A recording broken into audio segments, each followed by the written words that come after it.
To end the immoral abuses documented in the Paradise Papers, we must challenge the systems of both entrenched wealth and racial domination. That billions of dollars in wealth is now sitting stowed away in the Caribbean while everyday families in America struggle to feed themselves is an injustice of cosmic proportions.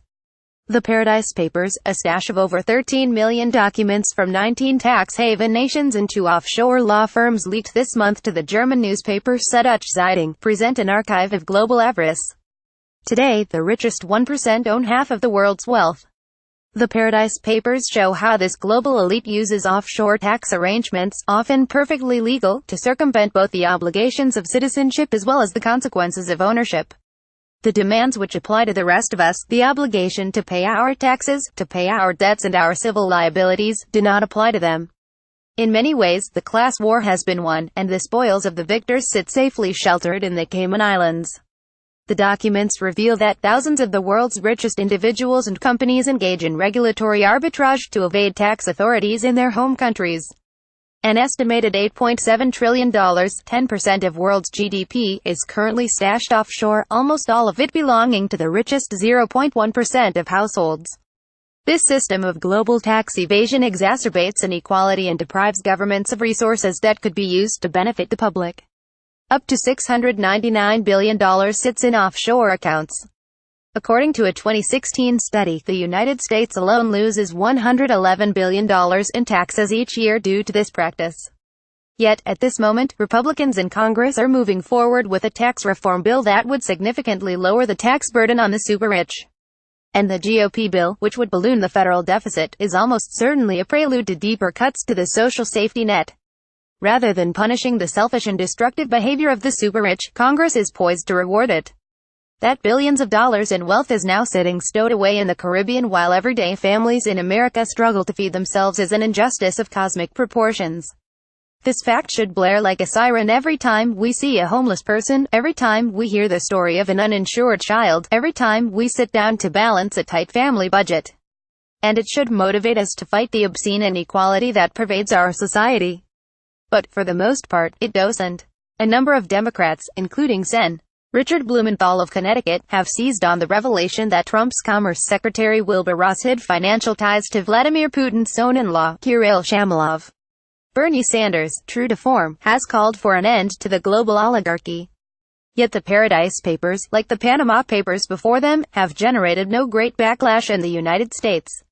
Many Americans seem resigned to the explanation offered by Trump's chief economic advisor Gary Cohn that this is the way the world works. But why? Where is the rage? How can Americans be placid in the face of injustice so transparent? This is the question we should be asking ourselves. Part of the answer is that we lack a clear outlet for our rage. Our democracy has become so captured by the influence of big money on our political system that the available pathways to channel our anger into reform can appear scant. Another answer is less widely acknowledged but no less important. Today's economic robber barons are sheltered from the ignominy of their crimes by the resurgence of a parochial, racist nationalism. Financial elites such as Steve Mnuchin and Gary Cohn, both Trump administration officials, are perfectly happy to make common cause with white nationalists like Steve Bannon. Why? Because more than anything, what the super-rich need is someone else to blame. It's no coincidence that many white workers believe their antagonists are working people of color and immigrants, rather than the wealthy capitalists who control their lives. Though most working-class whites believe the economic system unfairly favors the rich, they also tend to believe welfare recipients are gaming the system, especially if those welfare recipients are non-white. A recent poll shows that 68% of working-class whites believe the United States is in danger of losing its culture and identity.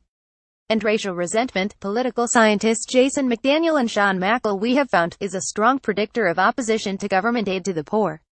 By stoking racial animus, those in positions of extreme power and wealth are able to fleece the working class and protect the interests of their fathomlessly affluent friends while redirecting white anger towards the racial other. A coalition of racists and plutocrats have stigmatized our best means of fixing inequality, redistribution and social programs, by associating them exclusively with supposedly undeserving outsiders. Welfare queens Ronald Reagan's dog-whistling term for poor black mothers, undocumented immigrants or Muslim refugees. In this way, the wealth of the 1% is shielded by white racial panic. The mistake many liberals and leftists make is imagining that these twin threats can be disentangled. That we can confront the racists without confronting the super rich as well, or vice versa. That perhaps the globe-trotting economic elite can be an ally in the fight against resurgent nationalism. But this is a fantasy. There is no need for the 1% to sign on a dotted line approving this bargain. The financial elite are chief beneficiaries of racial division, and the policies they support exacerbate it. The truth is, there are free riders in our economic system, people who have never known a hard day's work and who enjoy the benefits of society without bearing its responsibilities. But they aren't the urban-dwelling poor of the conservative imagination. Rather, they're the children of extreme privilege, the names listed in the Paradise Papers, who leech off the largesse of a system designed to cater to their every whim. Getting a majority of Americans to understand this, and to collectively organize to change it, will require fighting racism and economic inequality together, as mutually reinforcing conditions of the status quo. The Paradise Papers should serve as a reminder of the urgency of this task. Sam Adler-Bell is a policy associate at the Century Foundation. If you like this, check out few comments.